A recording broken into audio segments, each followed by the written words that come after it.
Alô, amigos da TV Aberta. Estamos iniciando mais um programa AFIPESP na TV, que tem em sua grade de programação entrevistas, reportagens, dicas gastronômicas e muito mais para você.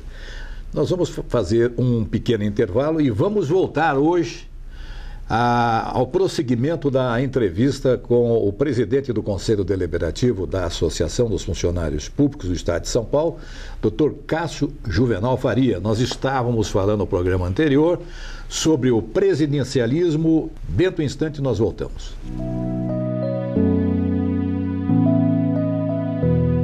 Confira em instantes a conversa do presidente da AFIPESP, Antônio Carlos Duarte Moreira, com o presidente do Conselho Deliberativo da Associação, Dr. Cássio Juvenal Faria. Graduado em Direito pela Universidade de São Paulo, Dr. Cássio Juvenal Faria é aposentado como Procurador de Justiça. Após carreira de sucesso no Ministério Público do Estado, onde foi eleito por 3 mandatos para o Conselho Superior do Ministério Público, tendo também exercido a chefia de gabinete da Procuradoria-Geral de Justiça. É professor universitário há 40 anos, exercendo o magistério na área de Direito Constitucional e que também atua hoje como advogado especialista. Assista a essa entrevista exclusiva do programa AFIPESP na TV.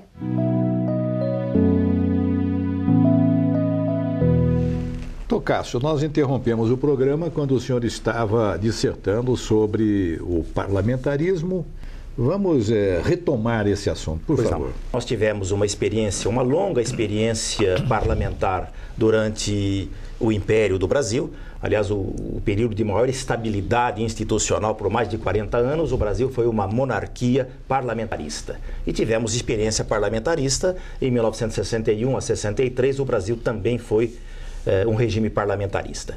Hoje haveria necessidade, em primeiro lugar, para que o parlamentarismo fosse reintroduzido. Em primeiro lugar, a aprovação de uma proposta de emenda constitucional, e essa proposta está em tramitação na Câmara dos Deputados. É a PEC 245 de 2016, e a primeira assinatura dessa proposta é do deputado Beto Rosado. Mas não bastaria, e esse é um problema técnico, que o Congresso Nacional aprovasse a PEC, porque nós temos a vinculação ao resultado do plebiscito de 93. E essa vinculação exige que, se o Congresso Nacional aprovar efetivamente a proposta de alteração do presidencialismo para o parlamentarismo, essa deliberação do Congresso Nacional deverá ser submetida a referendo popular. Ou seja, haverá necessidade de uma nova manifestação do eleitorado no sentido de concordar ou não com essa nova opção que venha a ser feita pelo Congresso Nacional. Bem, doutor Cássio, diante disso, eu gostaria que o senhor pontuasse o que é bom em termos de parlamentarismo e presidencialismo. Como é que o senhor pontuaria isso? Na verdade, pelo sistema parlamentarista, o que iria acontecer? Me permita fazer uma pequena digressão. Nós temos 2 sistemas eleitorais. O sistema majoritário, que é muito simples, é eleito o candidato que obtiver o maior número de votos. Esse sistema majoritário, ele é aplicado às eleições dos cargos do Poder Executivo, presidente da República, governador e prefeito. E a um dos cargos do Poder Legislativo, o cargo de senador. Na eleição para deputado federal, deputado estadual e vereador, o sistema é o sistema proporcional. E esse sistema proporcional acaba gerando algumas distorções que não são bem recebidas pelo eleitorado. Significa dizer que numa eleição, por exemplo, para deputado federal, São Paulo tem 70 cadeiras. Como são distribuídas essas 70 cadeiras? Elas são distribuídas proporcionalmente. Por isso o sistema se chama proporcional. Proporcionalmente a quê? Ao número de votos obtidos pelo partido, por todos os candidatos daquele partido que concorreram naquela eleição. Assim, por exemplo, na última eleição, somando-se os votos dados a todos os candidatos de todos os partidos, nós obtivemos um número redondo de 21 milhões de votos. Sendo 70 cadeiras a preencher, divide-se o número total de votos válidos pelo número de cadeiras a preencher. Isso resulta num número que se chama tecnicamente quociente eleitoral. Na última eleição, em números aproximados, 300 mil votos representavam o quociente eleitoral. O senhor já está falando de votos, eu me permitiria uma indagação. Como é que o senhor explicaria que pessoas, vamos dizer, candidatos que se inscreveram às eleições pelo sistema proporcional, que é o vigente, com inexpressivo número de votos, consegue se eleger para a Câmara Federal? Exatamente, é esse o problema do sistema proporcional. Porque, obtido o quociente eleitoral, que seriam aproximadamente 300 mil votos aqui no estado de São Paulo, somam-se os votos dos candidatos do partido A, do partido B, do partido C. E eles são colocados na ordem decrescente de votação dentro de cada partido. Suponhamos que um partido consiga, na soma de todos os votos dos seus candidatos, 600 mil votos. Significa dizer que ele fez 2 quocientes eleitorais e, portanto, ele vai eleger 2 deputados. Quem serão esses deputados? Os 2 primeiros mais votados na lista ordenada do partido. Ocorre que, às vezes, alguns candidatos têm uma votação muito expressiva. Isso aconteceu alguns anos atrás com o candidato Enéas. Esse fenômeno se repetiu com Tiririca e na última eleição aqui em São Paulo com Celso Russomano. Por quê? Porque eles obtêm, por exemplo, 1,5 milhão de votos. Significa dizer que eles elegem a si próprios e elegem mais 4 candidatos na ordem decrescente de votação. E muitas vezes esse puxador de votos, ele acaba elegendo alguém que tenha tido uma votação bastante inexpressiva e acaba sendo eleito, em detrimento de outros candidatos de outros partidos que teriam uma votação mais expressiva, mas que poderiam não alcançar o quociente eleitoral necessário para a sua eleição. Podemos até trabalhar com uma hipótese que seria realmente bastante grave, de uma, por exemplo, tomando um número redondo de 300 mil, que um candidato obtivesse 270 mil votos na última eleição, mas os seus companheiros de partido não alcançassem 30 mil votos, de tal maneira que não se completaria o quociente eleitoral. Esse candidato com 270 mil votos não seria eleito. A única maneira de se solucionar essa questão do voto proporcional seria, a meu ver, a introdução no nosso sistema do voto distrital. E como será esse voto distrital? Veja, há uma grande preocupação, principalmente com os candidatos que não têm assim uma grande receptividade em todo o estado, né? Então, esses candidatos, eles precisam do voto proporcional para fazer o pinga-pinga. Vai tantos votos numa determinada cidade, em outras tantos votos, e aí somaria os votos necessários para se eleger. Como seria o comportamento do voto distrital? Ele seria só no distrito? Esse me parece o ponto fundamental de uma reforma política que se faz imprescindível no nosso país.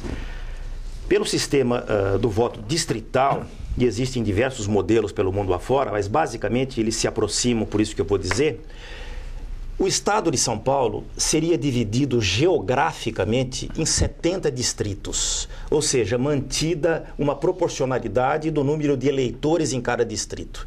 Assim, por exemplo, o município de São José do Rio Preto e alguns municípios adjacentes constituiriam um dos 70 distritos eleitorais. Dentro do distrito, os partidos apresentariam os seus candidatos, um candidato único, e a eleição se faria dentro do distrito pelo sistema majoritário, não proporcional, um candidato por partido. E qual seria o deputado eleito pelo distrito? Aquele que no distrito obtivesse o maior número de votos. Eu vejo no voto distrital 2 fatores absolutamente relevantes que deveriam levar a essa opção pelo voto distrital. Em primeiro lugar, o voto distrital aproxima o eleito dos seus eleitores. Ele está em contato direto e será sempre acessível para os seus eleitores. Mas o segundo ponto que me parece o mais relevante, a diminuição do custo da campanha, porque a campanha seria feita exclusivamente no distrito. De tal maneira que esses dois fatores seguramente levariam ao aperfeiçoamento do nosso sistema político. Mas eu vejo com preocupação, parece que no Congresso Nacional, e a reforma política está em curso, e aliás há um prazo fatal, não é? Essa reforma política ela tem que ser aprovada até outubro, porque pelo princípio da anterioridade eleitoral, toda alteração que se faça no processo eleitoral, seja na legislação infraconstitucional, seja na própria Constituição, deve entrar em vigor pelo menos um ano antes das eleições que vão se realizar no primeiro domingo de outubro de 2018, o dia 7 de outubro. Então, haverá a necessidade de que essa reforma política ela seja efetivamente acelerada. Mas a preocupação a que eu fazia referência é que parece que no Congresso Nacional a ideia prevalecente não é do voto distrital, e sim a criação do chamado distritão. E o que seria o distritão? Não haveria divisão do Estado de São Paulo em distritos, mas o Estado de São Paulo seria um distrito único. Os partidos apresentariam seus candidatos e seriam eleitos os 70 mais votados, ou seja, como numa eleição majoritária. Isso me cria uma certa preocupação, porque isto, de uma certa forma, favorece aqueles que já são os deputados, que já têm uma força política, e isso vai seguramente dificultar o que nós esperamos que aconteça, uma profunda renovação dos quadros político-partidários. Doutor Castro, palavras finais. O meu agradecimento a todos que nos acompanharam, e me permita, doutor Duarte, usar desse tempo final. Eu queria chamar a atenção dos nossos telespectadores, os cidadãos brasileiros que vão participar do próximo pleito eleitoral em outubro de 2018. Nós não precisamos apenas de uma reforma política, nós precisamos de uma reforma profunda nos costumes políticos deste país. E a única arma de que dispõe o cidadão, o eleitor, é o seu voto. Eu espero que todos, na próxima eleição, votem conscientemente. Muito obrigado. A gente vai fazer muitas vezes essa recomendação, viu? Porque nós vamos voltar a esses assuntos que são sobre a reforma política, problema parlamentar, problema do voto presidencial e entre outras coisas, né? Nós vamos voltar muitas vezes para fazer isso. Muito obrigado a você, telespectador, uma boa sequência de programa. E até a próxima semana. E eu quero lembrar que esse programa ele está sendo reproduzido em 71 cidades onde existe a TV aberta, a TV comunitária. Muito obrigado a todos.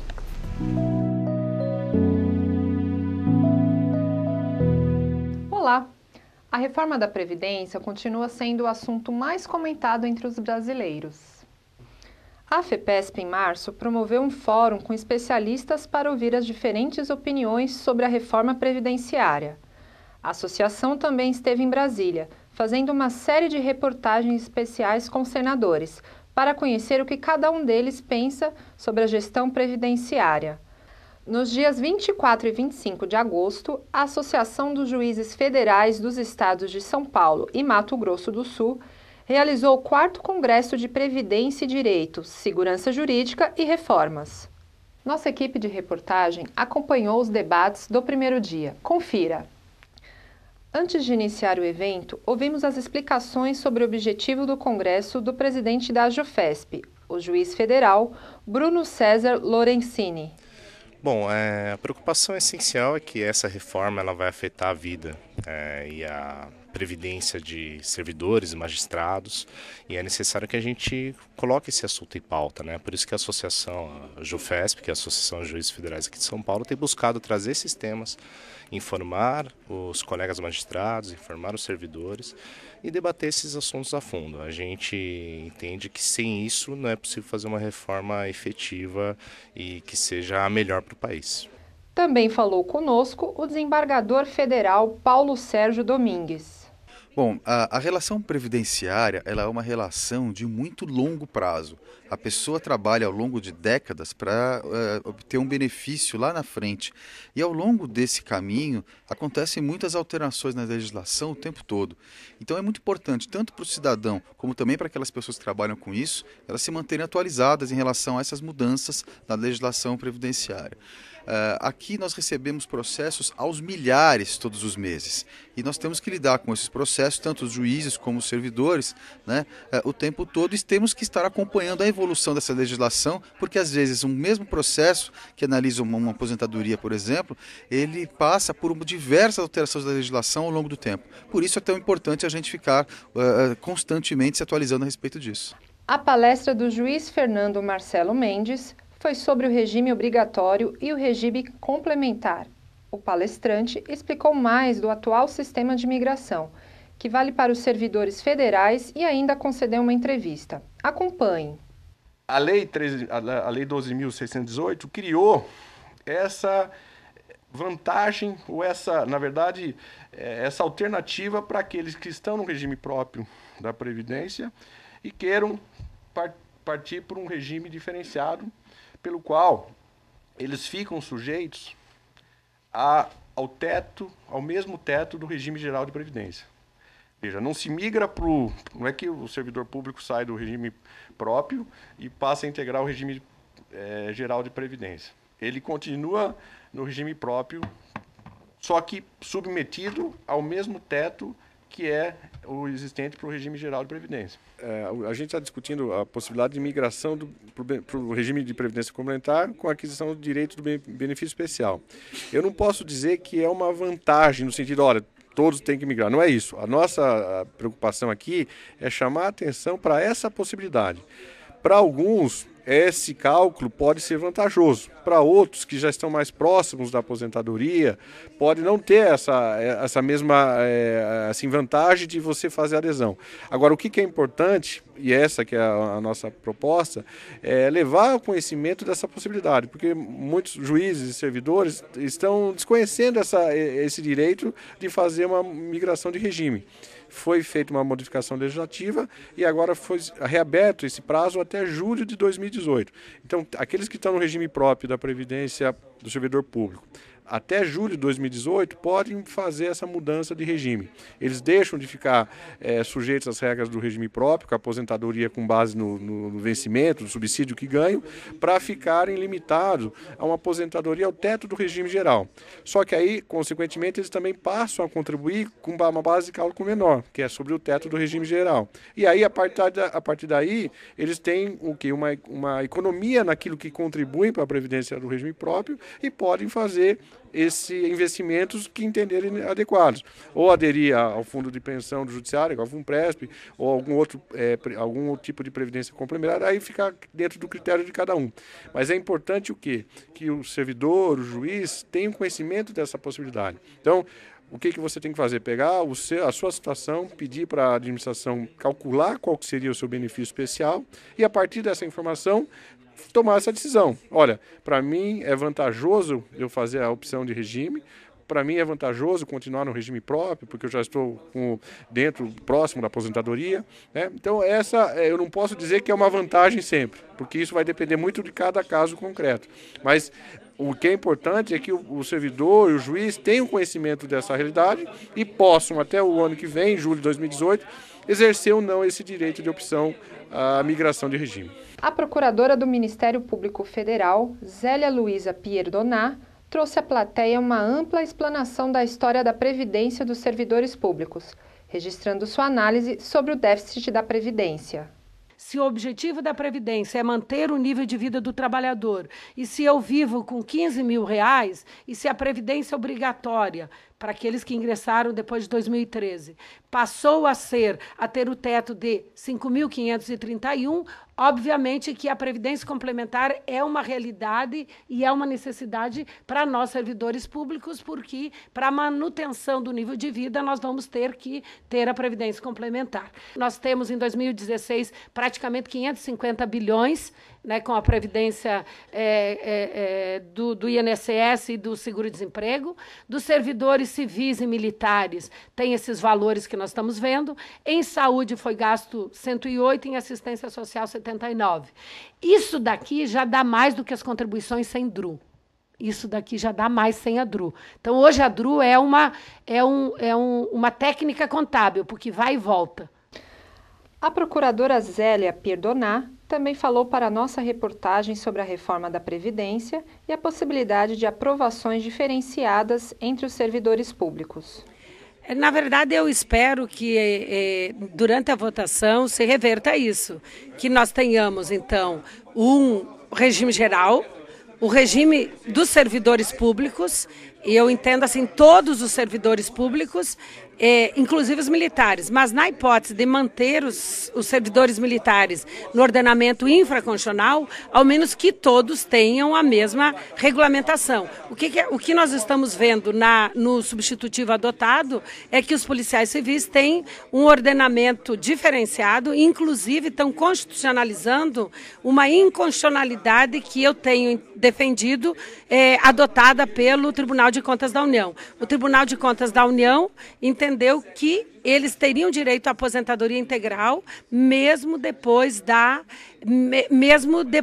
emenda constitucional número 41. Não há regras de transição. Na verdade, com aquela decisão do Tribunal de Contas da União, houve a criação de uma regra nova para os policiais. E eu me surpreendi quando vi o substitutivo adotado, porque ele está constitucionalizando essa decisão do Tribunal de Contas da União. Na verdade, se nós constatarmos que há necessidade de reforma e que os servidores públicos têm que ser chamados para essa reforma, que sejam todos e não dar tratamento diferenciado para alguns. A presidente do JEF, Juizado Especial Federal de São Paulo, doutora Kátia Hermínia Martins Lazarano Roncada, no intervalo das palestras, comentou sobre a preocupação dos servidores federais com as indecisões da reforma da Previdência. E nós precisamos ter regras de transição que nos passem segurança, porque eu preciso saber exatamente o que eu vou viver daqui para frente. Eu não posso, num determinado momento, falar, não, nada disso que eu estava esperando é válido, daqui para frente você vai ter uma aposentadoria muito diferente daquela que você sonhou e contribuiu a vida inteira. Por exemplo, eu tenho 20 anos de contribuição, e de repente fala para mim, não, você vai se aposentar no teto do regime geral? Meu Deus, o que é isso? O procurador federal Daniel Polino e o conselheiro do FUNPRESP executivo, Edmilson Enedino das Chagas, falaram sobre a previdência complementar dos servidores federais. Se a gente fizer um resumão das reformas que houve nos últimos 30 anos até hoje, a gente pode dizer que as reformas, o que elas fizeram foi dar mais cara de seguro para a Previdência. O que é dar cara de seguro? É enfatizar o caráter contributivo. Onde não tinha contributividade, ela passou a prever. Onde já tinha, ela acentuou, foi contribuindo mais. Primeira, obriga a Previdência Complementar para os estados e municípios que não fizeram a opção ainda. Segunda, acaba a natureza pública. Terceira, abre a possibilidade de que entidades abertas de Previdência Complementar, aquelas com fins lucrativos, aquelas do mercado financeiro que tanto assustou o pessoal e levou à expulsão daqueles parlamentares e tem levado à mobilização toda dos servidores nos últimos anos contra isso aqui, essa emenda permite. Então vamos começar lembrando que os três assuntos, na minha visão, estão completamente atrelados. O assunto da reforma da Previdência, o cálculo do benefício especial e também a conhecer o plano de previdência. Você precisa conhecer os três para depois você tomar uma decisão, quer de ficar no regime atual, quer de fazer migração, ou seja, precisa conhecer cenários. A palavra que eu acho que para se guardar desse seminário, desse congresso, na realidade, é essa palavra de que você precisa olhar cenários. O valor do benefício, hoje a gente está pensando em três coisas: integralidade, última remuneração, média, que é um valor que a gente não sabe o que é, mas dá para poder fazer simulações para alcançar esse número exato, e também, ou no último caso, quem está submetido ao teto. Então a gente tem esses três cenários de valor.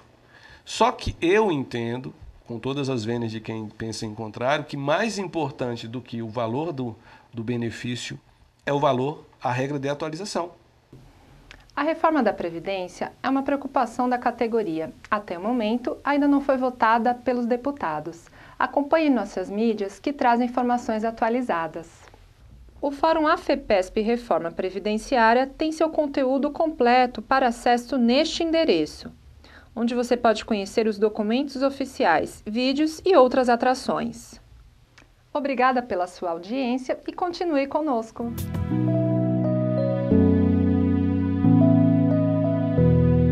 Olá! A Afipesp tem uma bela unidade de lazer na cidade de Ubatuba, junto à praia de Toninhas. E vem deste paraíso uma receita saborosa de talharim com rúcula. Confira os ingredientes. 500 gramas de talharim, um maço de rúcula, 50 ml de azeite de oliva, 2 kg de tomate, manjericão, açafrão, alho, azeitona preta em rodelas, parmesão ralado. Para preparar, convidamos o Marcelo Bueno, que é chefe de cozinha da sede da entidade. Acompanhe. A primeira etapa será assar os tomates. Você deve cortá-los ao meio, retirar a polpa e colocar em uma assadeira com azeite no fundo e manjericão. Leve ao forno até murcharem. Em uma panela, ferva a água do macarrão com o açafrão, sal e óleo. Coloque o talharim nesta fervura e deixe no fogo até dar o ponto. Retire e reserve. Leve o alho picado com azeite para refogar até ficar dourado. Em seguida, coloque uma camada de tomate assado, azeitonas e as folhas de rúculas. Misture e cubra com parmesão ralado. A massa de talharim da unidade Afipesp Ubatuba é leve e o maior trabalho é fazer o tomate assado, que na Itália é conhecido como tomate pesto. Essa receita pode ser servida como acompanhamento de carnes assadas. A unidade de Ubatuba tem completa infraestrutura e com acesso direto à praia. Fique com imagens selecionadas e até a próxima semana!